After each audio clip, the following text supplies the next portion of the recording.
Welcome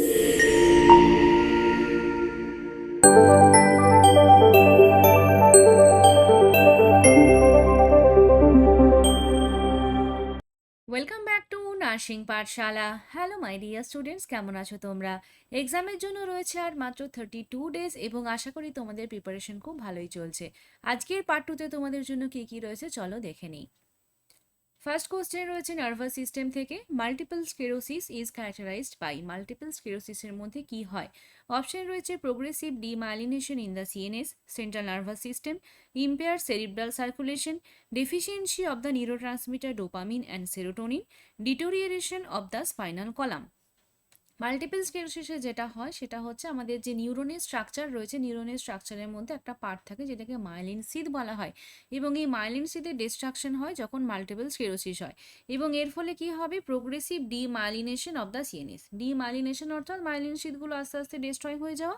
তাহলে এটার answer হচ্ছে option A, progressive demyelination in the central nervous system. এবং ডিমাইলিনেশন হওয়ার জন্য নার্ভের যে ইম্পালস হয়, নার্ভ ইম্পালসগুলো যখন ট্রান্সমিট হয় তখন সেখানটায় ডিসরাপশন দেখা যায়। তো নার্ভ ইম্পালসের কন্ডাকশনে ডিসরাপশন হচ্ছে এবং কখনো কখনো স্কার টিস্যু বা প্লাক ফর্মেশনও হতে পারে। তো মাল্টিপল স্ক্লেরোসিস গেল। এরপরে যেটা রয়েছে ইম্পেয়ার সেরিব্রাল সার্কুলেশন, যেটাকে আমরা স্ট্রোক বলে থাকি বা সিভিএ বলে থাকি, তাহলে এটা হচ্ছে সেরিব্রোভাস্কুলার অ্যাক্সিডেন্ট বা স্ট্রোক বলা হচ্ছে। Deficiency of neurotransmitter dopamine and serotonin, এটা যদি হয় তাহলে ডোপামিনের যখন ডেফিসিয়েন্সি হয় তখন সেক্ষেত্রে পার্কিনসন্স ডিজিজ দেখা যায়। আর deterioration of the spinal column, এক্ষেত্রে অস্টিওপোরোসিস বা ডিজেনারেটিভ ডিস্ক ডিজিজ যখন হয় তখন আমরা স্পাইনাল কলামে ডিটোরিয়েশন দেখতে পাই। নেক্সট কোশ্চেন রয়েছে, the person states that he is sent by a deity, higher deity বা god, he will help us all and guide to the way to God. তাহলে এখানে একজন পার্সন বলছে যে তাকে ভগবান পাঠিয়েছে এবং তিনি আমাদেরকে হেল্প করতে এসেছেন এবং ভগবানের রাস্তা দেখাচ্ছেন, এরকম টাইপের কিছু। তাহলে এক্ষেত্রে একটা ডিলিউশন হচ্ছে। ডিলিউশন বলতে কি বোঝায়? একটা ফিক্সড ফলস বিলিফ, অর্থাৎ এমন একটা বিলিফ যেটা কিনা ফলস কিন্তু সেটা ফিক্সড, অর্থাৎ সেটাকে আমি কোনোভাবেই চেঞ্জ করতে পারছি না। তাহলে delusion different types of delusion হয়ে থাকে। এখানে অপশনে রয়েছে delusion of grandiosity, delusion of reference, delusion of persecution এবং ডিলিউশন অফ ইনফিডিলিটি। তাহলে দেখো, ডিলিউশন অফ গ্র্যান্ডিওসিটি যেখানটায় বলি, গ্র্যান্ডিওসিটি মানে হচ্ছে নিজেকে গ্র্যান্ড মনে করছে। তাহলে যেখানটায় গ্র্যান্ডিওস ডিলিউশন হবে সেখানে পার্সন নিজেকে মনে করবে যে আমি অনেকটা বড়। তাহলে এখানে যে কোশ্চেনটা রয়েছে সেখানে তাই বলতে চেয়েছে যে আমি ভগবান এবং আমার জন্য হচ্ছে আমাকে ভগবান পাঠিয়েছেন, তাহলে এটা একটা গ্র্যান্ডিওস ডিলিউশন হচ্ছে। ডিলিউশন অফ রেফারেন্স কখন বলবো? রেফারেন্স হচ্ছে যখন আমার মনে হচ্ছে যে সবাই হচ্ছে যে আমাকে নিয়ে কথা বলছে, বা যারা কথাবার্তা বলছে তারা যদি তার দিকে তাকিয়ে কথা বলে সেক্ষেত্রে তার মনে হবে যে সবাই তাকে নিয়েই কথাবার্তা বলছে বা তাকে নিয়ে আলোচনা করছে। তাহলে এক্ষেত্রে ডিলিউশন অফ রেফারেন্স বলা হয়। ডিলিউশন অফ পারসিকিউশন হচ্ছে একটা সন্দেহ, যেখানটা তার সবসময় মনে হবে যে আমার কেউ ক্ষতি করতে চাইছে বা আমার জিনিসপত্র নিয়ে নেবে, আমাকে মেরে ফেলবে, এরকম টাইপের একটা সাসপিশিয়াসনেস থাকবে, যেটাকে ডিলিউশন অফ পারসিকিউশন বলা হয়। আর ডিলিউশন অফ ইনফিডিলিটি কাকে বলবো? ইনফিডিলিটি মানে হচ্ছে যেখানে মনে হবে যে আমার যে পার্টনার রয়েছে সে আমার প্রতি আনফেথফুল, অর্থাৎ তার অন্য কোনো একটা এক্সট্রাম্যারিটাল অ্যাফেয়ার রয়েছে এবং আমার সাথে সে ফেথফুল নয়। এটা হচ্ছে ডিলিউশন অফ ইনফিডিলিটি। ডিলিউশনটা ইম্পর্টেন্ট আমাদের সাইকিয়াট্রি সাবজেক্টের জন্য, তো ডিলিউশনগুলো টাইপসগুলো ভালো করে দেখে রেখো। নেক্সট রয়েছে, choose the correct statement for Trousseau sign. Trousseau সাইনের জন্য কোন স্টেটমেন্টটা কারেক্ট রয়েছে? অপশন রয়েছে দেখো, ট্রেমার, রিজিডিটি, ব্র্যাডিকাইনেশিয়া অ্যান্ড হাইপোকাইনেশিয়া। এই যে ট্রেমার, রিজিডিটি, হাইপোকাইনেশিয়া বা ব্র্যাডিকাইনেশিয়া, এই জিনিসগুলোকে আমরা কোথায় দেখতে পাবো? ট্রেমার, রিজিডিটি আমরা মেনলি পার্কিনসন ডিজিজ বা এরকম ডিজিজের ক্ষেত্রে দেখতে পাই, তাই না? তাহলে যেখানটায় একটা মাসেলের কন্ট্রাকশন হচ্ছে বা তোমার পেশেন্টের হচ্ছে রিজিড একটা পশ্চার মেনটেন করছে, এই জিনিসগুলোকে আমরা কোথায় দেখতে পাবো? এগুলো দেখতে পাবো যখন পেশেন্টের পার্কিনসন ডিজিজ হবে। তাহলে এটা হচ্ছে আমাদের পার্কিনসন, এটা পার্কিনসনের সাইন। এরপরে রয়েছে ইস্কেমিয়া ইনডিউস কার্পাল স্পাজম বা ইনফ্লেটিং দ্য ব্লাড প্রেশার কার্ভ, অর্থাৎ ব্লাড প্রেশারের কার্ভ যখন ইনফ্লেট করব তখন একটা কার্পাল মেটাকার্পালে স্পাজম হবে। কার্পাল মেটাকার্পাল বোন রয়েছে আমাদের হাতে, সেখানে একটা স্পাজম হয়। এটা কেন দেখা যাবে? এটা দেখা যাবে হাইপোক্যালসিমিয়ার জন্য। তাহলে টর্সো সাইনে অ্যাকচুয়ালি কি হয়? এখানেও কিন্তু ডিক্রিজ ক্যালসিয়াম লেভেল, তাহলে এটা হাইপোক্যালসিমিয়া। তাহলে টর্সো সাইনের জন্য কারেক্ট স্টেটমেন্ট হচ্ছে এটা, ischaemia induced carpal spasm by inflating the blood pressure curve. এরপর দেখো, twitching of facial muscles when the facial nerve is tapped. Facial nerve tapped হয়ে যাওয়ার জন্য ফেসিয়াল মাসেলে টুইচিং হয়। এটাকে আমরা কি বলি? এটাকে চিভোস্টেক সাইন বলা হয়, চিভোস্টেক সাইন। এবং এটাও আমরা কোথায় দেখব? এটাও আমরা দেখব যখন ডিক্রিজ ক্যালসিয়াম লেভেল বা হাইপোক্যালসিমিয়া হবে। তাহলে হাইপোক্যালসিমিয়া হলে আমরা টর্সো সাইন এবং চিভোস্টেক সাইন দেখতে পাই। এটাও কিন্তু ওয়ান লাইনার কোশ্চেনে আসে। আর একটা দেখো রয়েছে sudden and severe attacks of pain, swelling, redness and tenderness in the joint. তাহলে একটা জয়েন্টের মধ্যে পেন, টেন্ডারনেস, সোয়েলিং হচ্ছে, এটাকে আমরা কি বলবো? এটাকে আমরা গাউট বলতে পারি। গাউটের ক্ষেত্রে কিন্তু জয়েন্ট পেন হয় এবং সেখানটায় রেডনেস, টেন্ডারনেস এগুলো থাকে। এবং গাউট কেন হয় যদি জিজ্ঞেস করি, তাহলে সেটা কি হবে? সেখানে ইনক্রিজ ইউরিক অ্যাসিড লেভেল, তার জন্য আমাদের গাউট দেখা যায়। নেক্সট দেখো, which of the following electrolyte imbalance is associated with digoxin toxicity? Digoxin টক্সিসিটির সাথে কোন ইলেকট্রোলাইট ইমব্যালেন্স অ্যাসোসিয়েটেড রয়েছে? তাহলে খুবই ইম্পর্টেন্ট একটা অনলাইনার কোশ্চেন এবং খুব ভুল হয়ে যায়। এবং এখানে কনফিউশন হয় হাইপোক্যালেমিয়া আর হাইপার ক্যালেমিয়া নিয়ে, কিন্তু এখানে সেরকম কোনো অপশন নেই, শুধুমাত্র হাইপোক্যালেমিয়া রয়েছে। তাহলে এক কথায় এটার অ্যান্সার হবে হাইপোক্যালেমিয়া। ঠিক আছে, তাহলে হাইপোক্যালেমিয়া স্টেট থাকলে ডিগক্সিন টক্সিসিটি হওয়ার সম্ভাবনা থাকে। নেক্সট দেখো, for nasogastric intubation the length of nasogastric tube should be measured from the. তাহলে ন্যাজোগ্যাস্ট্রিক টিউব যখন ইনসার্ট করছি, ন্যাজোগ্যাস্ট্রিক টিউব অর্থাৎ নাক দিয়ে যাবে এবং সেটা স্টোমাক অবধি যাবে। তাহলে সেক্ষেত্রে আমরা তার যে লেন্থ মেজারমেন্ট করবো, কতটা ভেতরে দিতে হবে, সেই লেন্থটা আমরা কতটা বা কিভাবে আমরা বুঝবো? তাহলে এটা আমরা কিভাবে করি? প্রথমত নাক থেকে ট্র্যাগাস অফ দ্য ইয়ার মানে কান অবধি যাব, এবং তারপরে সেই নাক থেকে স্টার্নাম অবধি যাব, সেটার যে লেন্থ হয় সেটাই হচ্ছে আমাদের ন্যাজোগ্যাস্ট্রিক টিউবের ইনসার্শনের লেন্থ। তাহলে এটার অ্যান্সার হবে nose to the tragus of the ear plus nose to the sternum. এরপর রয়েছে Z track intramuscular technique is used in administering which kind of medication? Z track medicine মানে জেড ট্র্যাক মেথড আমরা use করে থাকি আইন injection দেওয়ার জন্য। কিভাবে দেওয়া হয়? এই যে ধরো এটা একটা মাসেল, তো তাহলে এখানে আমরা নর্মালি যখন আইম ইঞ্জেকশন দিই, জাস্ট এরকমভাবে নিডিলটাকে 90 ডিগ্রিতে পুশ করি এবং এখানটা ইঞ্জেকশন দিই। কিন্তু যখন জেড ট্র্যাক টেকনিক ইউজ করা হবে তখন কিন্তু এরকমভাবে আমরা ইঞ্জেকশনটা দেবো না। তখন তাহলে কিভাবে দেবো? এই যে মাসেল রয়েছে এখানটা আমি প্রেস করব, অর্থাৎ আমি ফিঙ্গার দিয়ে ওখানটায় চেপে দেবো। তাহলে এটা চেপে দিলে কীরকম হলো? এরকম টাইপের হয়ে গেল। ঠিক আছে, এরপরে আমি এখানটা ইঞ্জেকশন দিলাম, আইএম ইঞ্জেকশন দিলাম, এবং এটা দেওয়ার পরে যখন আমি ওই স্কিনটাকে আবার ছেড়ে দেবো এবং এটা যখন এরকম সোজা হয়ে যাবে, তখন জিনিসটা এরকম টাইপের হয়ে যাবে। মানে এই যে নিডিলটা আমি সোজা ইনসার্ট করেছিলাম, এটা কিন্তু ক্লোজ হয়ে গেল, এই ওয়েটা ক্লোজ হয়ে গেল এবং ইঞ্জেকশনটা এখানটায় রয়ে গেল। এর ফলে সেটা কিন্তু আর বাইরে কোনোভাবেই বেরোতে পারছে না। এবং এরকমভাবে আমরা মেডিসিন কোন ইঞ্জেকশনটা দিয়ে থাকি? বিশেষ করে একটা আয়রন ইঞ্জেকশন দিই, যেখানটা আমরা আয়রন ইঞ্জেকশন দিয়ে থাকি। তাহলে আয়রন ইঞ্জেকশন দেওয়া হয় যেটা, সেটা হচ্ছে ডার্ক কালারের থাকে, একদম ডার্ক রেড কালারের হয়। তো ডার্ক কালারের মেডিসিন যখন আমরা দিচ্ছি আইএম টেকনিকে, তখন আমাদের জেড্রাক মেথড ইউজ করা হয়। কেন? যাতে না ওই মেডিসিনটা বাইরের দিকে বেরিয়ে আসে এবং ওইখানে যে মাসেল রয়েছে সেটাকে ডিসকালার করে। তো সেই জন্য ডার্ক কালার মেডিকেশনের জন্য জেড্রাক আইএম মেথড ইউজ করা হয়। নেক্সট রয়েছে, a client is a 35 weeks of gestation and calls the nurse at the clinic and reports a sudden discharge of fluid from the vagina। তাহলে একটা 35 উইকসের জেস্টেশনাল এজ এবং সেখানটায় তার কি দেখা যাচ্ছে? একটা sudden discharge of fluid discharge হচ্ছে। Based on the data provided the suspect which of the following condition? কি কন্ডিশন আমরা সাসপেক্ট করতে পারি? তাহলে মিসক্যারেজ যদি হয়, তাহলে মিসক্যারেজ হলে আমরা কি পাবো? সেখানটা একটা ব্লিডিং পাবো। প্রিটার্ম লেবার যদি হয় তাহলে সেক্ষেত্রে একটা লেবার পেন থাকবে, কিন্তু এখানে কিন্তু সেরকম কোনো গল্প নেই যে এখানে পেশেন্টের পেন হচ্ছে বা যে ক্লায়েন্ট যিনি এসছেন তার হচ্ছে পেন, লেবার পেন স্টার্ট হচ্ছে, সেরকম কিন্তু কিছু বলা নেই। তাহলে এটা আমার সাসপেক্টের মধ্যে রয়েছে। ইনট্রাউটেরাইন ফিটাল ডিমাইস এটা যদি হয়, তাহলে সেক্ষেত্রেও আমরা কিন্তু ব্লিডিং বা তার জন্য ফাউল স্মেল কিছু একটা পাবো, কিন্তু সেটা এখানটায় হবে না। এই যে ফ্লুইড ডিসচার্জ যেটা, সেটা ইনট্রাউটেরাইন ফিটাল ডিমাইসের ক্ষেত্রে আমরা পাবো না। প্রিম্যাচিওর রাপচার অফ মেমব্রেন এটা হতে পারে, তার কারণ হচ্ছে যে আমরা একটা ফ্লুইড ডিসচার্জ দেখছি, সেখানে কোনো ব্লিডিং নেই। তাহলে লেবার হতো, এবং লেবার যদি হতো তাহলে সেখানে লেবার পেন নিয়ে অ্যাসোসিয়েট করতো, সেখানে কিন্তু ফ্লুইড ডিসচার্জটা নাও থাকতে পারে। প্রিটার্ম লেবার মানেই যে সেখানে প্রিম্যাচিওর রাপচার অফ মেমব্রেন হবে, সেটা কিন্তু নাও হতে পারে।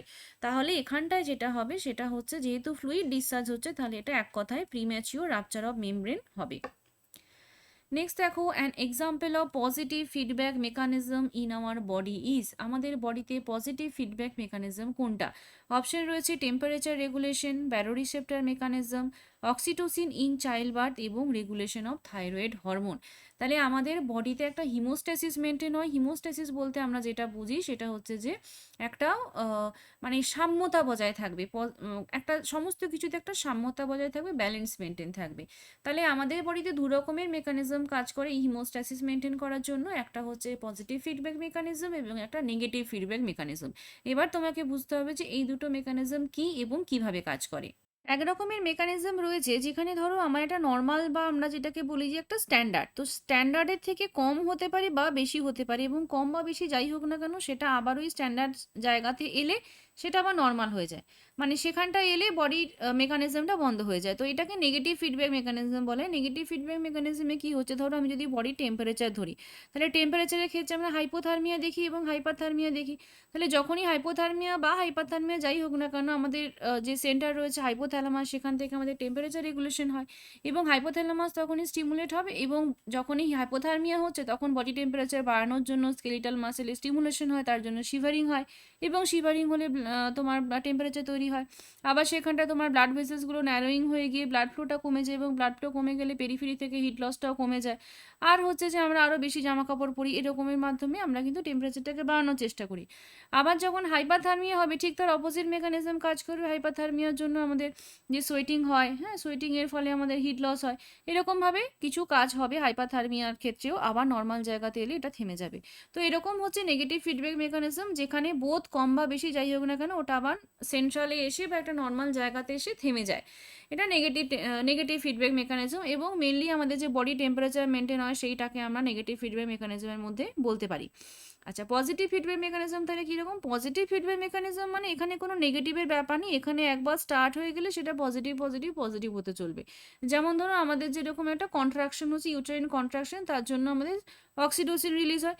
এবার যখনই অক্সিটোসিন রিলিজ হবে তখন অক্সিটোসিনটা আমাদের বডি থেকে বেরোতে শুরু করছে, এবং যতক্ষণ না ইউটেরাস থেকে ফিটাসকে আউট করা হচ্ছে ততক্ষণ অবধি কিন্তু ওই কন্ট্রাকশন চলছে, অক্সিটোসিনের কনসেন্ট্রেশনও বাড়ছে, এবং যতক্ষণ না বেবি ডেলিভার হচ্ছে ততক্ষণ অবধি চলছে, এবং বেবি ডেলিভার হলে তারপরে গিয়ে ওই মেকানিজমটা ঠান্ডা মানে শান্ত হচ্ছে আর কি, মানে মেকানিজমটা বন্ধ হচ্ছে, অক্সিটোসিনটা স্টপ হচ্ছে, রিলিজ অফ অক্সিটোসিন স্টপ হয়ে গেল। তাহলে পজিটিভ ফিডব্যাক মেকানিজমে শুধুমাত্র পজিটিভই হয়ে যাচ্ছে, সেখানে কিন্তু কোনো নেগেটিভের ব্যাপার নেই, ঠিক আছে। আর নেগেটিভ ফিডব্যাক মেকানিজমে পজিটিভ বা নেগেটিভ দু রকমেরই সিচুয়েশনে ওটা কনভার্ট হতে পারে। বোঝা গেল? তাহলে টেম্পারেচার রেগুলেশন হচ্ছে নেগেটিভ ফিডব্যাক মেকানিজম, ব্যারোরিসেপ্টর এটাও তাই, রেগুলেশন অফ থাইরয়েড হরমোনও তাই, এবং অক্সিটোসিন ইন চাইল্ড বার্থ এটা হচ্ছে আমাদের পজিটিভ ফিডব্যাক মেকানিজমের মধ্যে পড়বে। নেক্সট কোশ্চেন রয়েছে, the nurse had a needle stick injury with a hepatitis B infected needle, what is priority nursing action? তাহলে হেপাটাইটিস বিতে ইনফেক্টেড নিডলে নিডল স্টিক ইঞ্জুরি হয়েছে, এক্ষেত্রে আমার প্রায়োরিটি নার্সিং অ্যাকশন কী হবে? অপশন রয়েছে wash puncture site with soap and water, start PEP treatment immediately, get a doctor appointment, collect needle for laboratory check. তো প্রথম যেটা আমার প্রায়োরিটি সেটা হচ্ছে যে কোনো নিডল প্রিক হোক, কোনো বাইট হোক, মানে ডগ বাইট, ক্যাট বাইট বা কোনো অ্যানিমাল বাইট যাই হোক না কেন, এই সমস্ত ক্ষেত্রে আমরা আগে পাংচার সাইডটাকে ভালো করে বা বাইটের সাইডটাকে ভালো করে সাবান এবং জল দিয়ে ক্লিনিং করি, এটা হচ্ছে আমাদের প্রায়োরিটি। তারপরে আমি ডক্টরের সাথে কথা বলবো, তারপরে আমি নিডল কালেক্ট করবো, ব্লাড টেস্ট করবো, এবং পেপ ট্রিটমেন্ট করার জন্য অনেক ক্রাইটেরিয়া রয়েছে, সেগুলো আমরা মেনটেন করে তারপরে পেপটা শুরু করব, ঠিক আছে। নেক্সট রয়েছে, which of the following factor is a common cause of fatty diarrhoea? Fatty ডায়রিয়ার কমন কজ কি? ফ্যাটি ডায়রিয়াকে আমরা আরও একটা নাম দিই, সেটাকে বলা হয় স্টেটোরিয়া, STEATO, স্টিয়েটোরিয়া, RRHOEA। তো এই যে স্টেটোরিয়া বলা হয় ফ্যাটি ডায়রিয়াকে, এটা কেন হয়? এটা সিলিয়াক ডিজিজের ক্ষেত্রে হয়, ঠিক আছে। সিলিয়াক ডিজিজের ক্ষেত্রে ফ্যাটি ডায়রিয়া দেখা যায়। ল্যাকটোজ ইনটলারেন্স যদি হয় তাহলে সেক্ষেত্রে আমরা কীরকম স্টুল পাবো? সেক্ষেত্রে অসমোটিক ডায়রিয়া হবে, অসমোটিক, এটাই অসমোটিক ডায়রিয়া পাবো। ব্যাকটেরিয়াল বা ভাইরাল ইনফেকশনের ক্ষেত্রে সিক্রেটরি ডায়রিয়া হয়, সিক্রেটরি ডায়রিয়া হয়, এবং সুক্রোজ ইনটলারেন্সও অনেকটা ল্যাকটোজ ইনটলারেন্সের মতোই, এবং এখানেও অসমোটিক ডায়রিয়াই আমরা দেখতে পাবো। তাহলে সিলিয়াক ডিজিজের ক্ষেত্রে যেখানে গ্লুটেন ইনটলারেন্স থাকে সেক্ষেত্রে আমরা ফ্যাটি ডায়রিয়া বা স্টিটোরিয়া দেখতে পাই। In the menstrual cycle lowering of which hormone causes menstruation? Menstrual সাইকেলে কোন হরমোন কমে গেলে আমরা মেনস্ট্রুয়াল সাইকেলটা স্টার্ট হচ্ছে বা ব্লিডিং স্টার্ট হচ্ছে? অপশন রয়েছে প্রোজেস্টেরন, থাইরক্সিন, ইস্ট্রোজেন এবং ফলিকল স্টিমুলেটিং হরমোন। তো মেনস্ট্রুয়াল সাইকেলে যে মেনস্ট্রুয়াল ফেজ রয়েছে সেখানে প্রোজেস্টেরন এবং ইস্ট্রোজেন দুটোরই লেভেল কমে যায়, এবং প্রোজেস্টেরন ইস্ট্রোজেন দুটোই যদি অপশনে থাকে তাহলে সেখানটা অ্যান্সার হবে প্রোজেস্টেরন, কারণ প্রোজেস্টেরনটা হচ্ছে মেনলি রেসপন্সিবল ফর ব্লিডিং, এবং ডিউরিং প্রেগনেন্সিতে প্রোজেস্টেরনের লেভেল ভীষণ রকম হাই থাকে এবং পুরো প্রেগনেন্সিটাকে মেনটেন করে প্রোজেস্টেরন, যেই কারণে হচ্ছে প্রেগনেন্সির সময় কোনো ব্লিডিং আমরা দেখি না, এবং ইউট্রাইন কন্ট্রাকশনও হতে বাধা দেয় প্রোজেস্টেরন। ঠিক আছে, তাহলে প্রোজেস্টেরন হচ্ছে প্রেগনেন্সির জন্য একটা ইম্পর্টেন্ট হরমোন। থ্রু আউট প্রেগনেন্সিটাকে মেনটেন করতে প্রোজেস্টেরন প্রয়োজন, এবং মেনস্ট্রুয়াল সাইকেল যদি করতে হয়, মানে মেনস্ট্রুয়াল সাইকেল যদি স্টার্ট হতে হয়, তাহলে প্রোজেস্টেরন থাকলে মেনস্ট্রুয়াল সাইকেল হবে না, তাহলে প্রোজেস্টেরনের লেভেলকে কমতেই হবে। ঠিক আছে, তাহলে decrease level of progesterone and oestrogen causes menstrual cycle, কিন্তু মেন হরমোন হচ্ছে প্রোজেস্টেরন। নেক্সট হচ্ছে patient is on heparin, which of the following test required before the administration of the heparin. Patient heparin থেরাপিতে রয়েছে, কোন টেস্টটা করতে হবে আমাকে এই হেপারিন অ্যাডমিনিস্ট্রেশনের জন্য। তো এখানে দেখো পিটিটি মানে এপিটিটি রয়েছে, অ্যাকচুয়ালি এটা এপিটিটি, আর একটা রয়েছে পিটি, পি টাইম রয়েছে আর এপিটিটি রয়েছে। তো পিটি আয়নার এগুলা চেক করা হয় আর এপিটিটি চেক করা হয়। আচ্ছা, এবারে এখানে বলতে হবে যে কোনটা, এই সিরাম হিমোগ্লোবিন টেস্ট আর বোথ এ এন্ড বিটাকে আমরা বাদই দিলাম, এপিটিটি এবং পিটির মধ্যে একটা অ্যান্সার। তো এখানে দেখো আমাদের যে ব্লাডের যে তোমার কোয়াগুলেশন রয়েছে, ব্লাডের কোয়াগুলেশনের পাথওয়ে থাকে, এবং পাথওয়েতে কীরকমভাবে থাকে, একটা থাকে ইন্ট্রিনসিক পাথওয়ে এবং একটা থাকে এক্সটেন এক্সট্রিনসিক, একটা ইন্ট্রিনসিক আর একটা ট্রিনসিক। তো এই ইন্ট্রিনসিক পাথওয়ে এবং এক্সট্রিনসিক পাথওয়ে এসে তারপরে শুরু হয় একটা কমন পাথওয়ে, এবং কমন পাথওয়ের মাধ্যমে গিয়ে ব্লাডটা ক্লট হচ্ছে। ঠিক আছে, তো এই যে দুটো পাথওয়ে রয়েছে ইন্ট্রিনসিক এবং এক্সট্রিনসিক, এক্ষেত্রে ইন্ট্রিনসিক পাথওয়ের জন্য টেস্ট করতে হবে এপিটিটি। ঠিক আছে, এক্সট্রিনসিক পাথওয়ের জন্য টেস্ট করতে হবে আমাকে পি টাইম, এবং আমাদের একটা রয়েছে হেপারিন, যেটাকে আমরা আইভি ইউজ করি। তো আইভি হেপারিনের জন্য আমাদেরকে এপিটিটি টেস্ট করতে হয়, যেটা কিনা ইন্ট্রিনসিক পাথওয়ে এবং কমন পাথওয়েতে কাজ করে। আর এক্সট্রিনসিক পাথওয়েতে যদি কাজ করাতে হয় তাহলে সেক্ষেত্রে আমরা ওয়ারফারিন দেব, ওয়ারফারিন থেরাপি দেওয়া হয় ওরালি, ওয়ারফারিন থেরাপি দেওয়া হয়, এবং ওয়ারফারিন থেরাপি এক্সট্রিনসিক পাথওয়ে এবং কমন পাথওয়েতে কাজ করে ক্লটিং প্রিভেন্ট করে। তাহলে এটা হচ্ছে যে পিটি যদি হয় তাহলে ওয়ারফারিনের ক্ষেত্রে পি টাইম দেখা হয়, এবং হেপারিনের ক্ষেত্রে আমরা এপিটিটি দেখছি। নেক্সট দেখো, failure to pass meconium within the first 24 hours after birth may indicate, after বার্থের 24 ঘন্টার মধ্যে যদি মেকোনিয়াম পাস না হয় তখন আমরা কি কি বুঝবো। তো অপশন রয়েছে abdominal wall defect, coeliac disease, Hirschsprung disease এবং ইন্টারসাসেপশন। তাহলে এটা একদমই সহজ কোশ্চেন। হার্টস্প্রাং ডিজিজ তাহলে কনজেনিটাল অ্যাগ্যাংলিওনিক মেগাকোলন আমরা বলি, যেখানে এই যে লার্জ বাবেল থাকে বা লার্জ ইন্টেস্টাইন থাকে, সেখানটার একটা পার্টে অ্যাগ্যাংলিওনিক সেল প্রেজেন্ট না থাকার জন্য ওই পার্টটা দিয়ে কোনো কিছু পাস করতে পারে না। ঠিক আছে, তো সেই জন্য বেবি মেকোনিয়াম পাস করতে পারছে না, তো সেটাকে হার্টস্প্রাং ডিজিজ বলা হয়, কনজেনিটাল মেগাকোলনও বলা হয়। In order to avoid the injury to sciatica nerve during intramuscular administration, which site is to be avoided? আমরা যে আইন ইনজেকশন দিচ্ছি সেখানটায় যদি সায়াটিক নার্ভের ড্যামেজ যাতে না হয়, তো তার জন্য আমরা কোন রুটে আমরা ইনজেকশনটা দেব। অপশন রয়েছে ভেন্ট্রোগ্লুটিয়াল, ভাস্টাস ল্যাটারালিস, মাস্কুলাস ডেল্টয়েডাস এবং ডর্সোগ্লুটিয়াল। তাহলে ডেল্টয়েড মাসেলে তো আমরা দিই না, ডিপ মাসেল হচ্ছে তোমার আমাদের লেগের 3টে মাসেল রয়েছে, ভেন্ট্রোগ্লুটিয়াল রয়েছে, ডর্সোগ্লুটিয়াল রয়েছে, এবং তার সাথে সাথে ভাস্টাস ল্যাটারালিস, ল্যাটারালিস মাসেলও সাইডে থাকে, তাহলে এটাও নয়, কনফিউশন হচ্ছে ভেন্ট্রোগ্লুটিয়াল নিয়ে এবং ডর্সোগ্লুটিয়াল নিয়ে, এবং সায়াটিক নার্ভ ড্যামেজ হবে যদি আমরা ডর্সোগ্লুটিয়াল মাসেলে ইঞ্জেকশন দিই, সেখানে রিস্ক থাকে। The drug prescription is 20 mcg. Available dose for a drug is 30 mcg per 15 ml. How much ml is administered? তাহলে এখানটায় হচ্ছে আমাকে ক্যালকুলেশন করে এই ম্যাথমেটিক্যাল প্রবলেমটা সলভ করতে হবে। 15 ml এর জন্য রয়েছে 30 mcg, তাহলে এটা তো একদমই সহজ রয়েছে আর কি, মানে যদি তুমি 1 ml করে 1 ml এ কতটা রয়েছে এবং 20 mcg কতটা থাকবে এরকমভাবে ভাবতে পারো। আর এখানে 15 রয়েছে, 15 ml যদি 30 থাকে তাহলে 5 ml হচ্ছে 10 mcg থাকবে, এটা আমরা এমনি ভাবতে পারছি। তো সেখানটায় 20 mcg মানে এটা 10 ml দিলেই আমার হয়ে যাবে, তাই না? তো 10 ml এখানটা আমাকে দিতে হবে। আর যদি একটু কঠিন ইকুয়েশন থাকে তাহলে সেখানটায় একটা ফর্মুলা রয়েছে, D/H/Q। এখানটায় হচ্ছে কি থাকবে, ডিজায়ার্ড যে আমার কোয়ান্টিটি, তার সাথে রয়েছে ইন হ্যান্ড কোয়ান্টিটি। ডিজায়ার্ড যে স্ট্রেংথ সেটা আমার কত, ইন হ্যান্ড স্ট্রেংথ কত রয়েছে এবং কতটা কোয়ান্টিটি প্রয়োজন, এই ক্যালকুলেশন থেকেও আমরা এটাকে সলভ করতে পারবো। নেক্সট রয়েছে an anganwadi worker assess the malnutrition status by. Anganwadi worker malnutrition status কিভাবে চেক করবে? অপশানে রয়েছে weight for height, height for age, weight for age এবং মিডিয়াম সার্কামফারেন্স।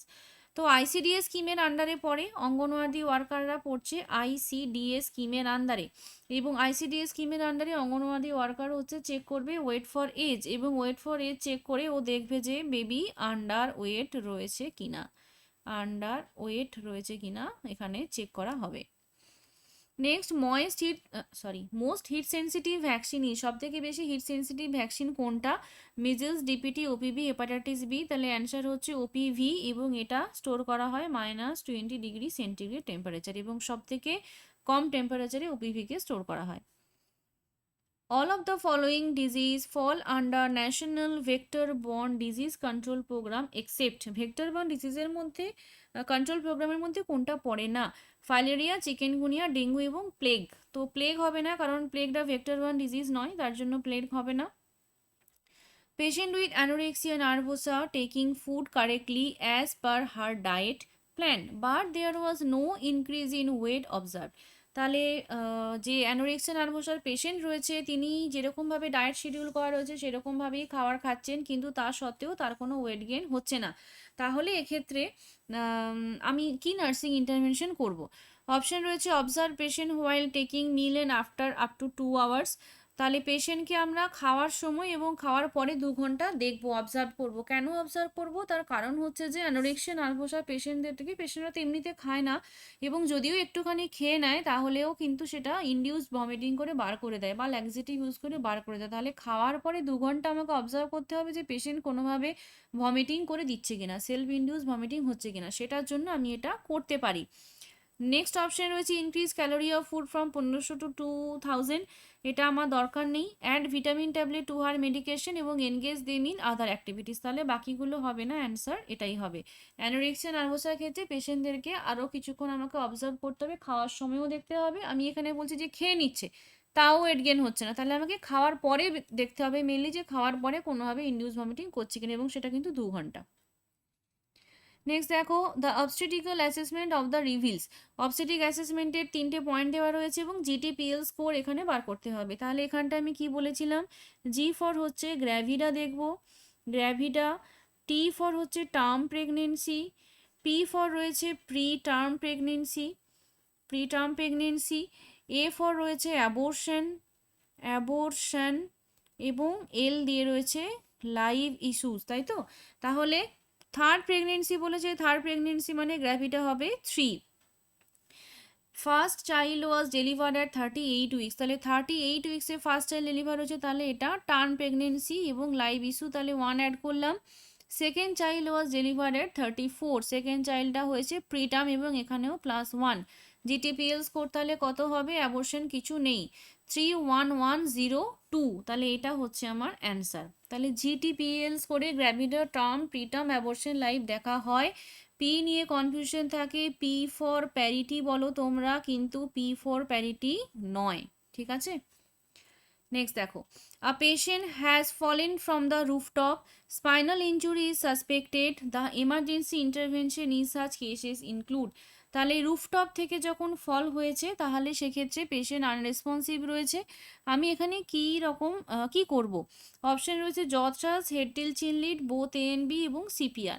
তো প্রথমেই আমাকে পজিশন দিতে হয়, এবং পজিশনের ক্ষেত্রে মনে রাখতে হবে যেখানে স্পাইনাল কর্ড ইনজুরি হওয়ার সম্ভাবনা রয়েছে বা স্পাইনাল কর্ড ইনজুরি হতে পারে সেখানেই আমরা জ থ্রাস্ট ম্যানুভার ইউজ করব, এবং যেখানে স্পাইনাল কর্ড ইনজুরি নেই, মানে স্পাইনাল কর্ড ইনজুরির কোনো ব্যাপার নেই, এমনি কোথাও ইনজুরি হয়েছে, সেক্ষেত্রে আমরা হেড টেল চিনলিড ম্যানুভার ইউজ করব, ঠিক আছে?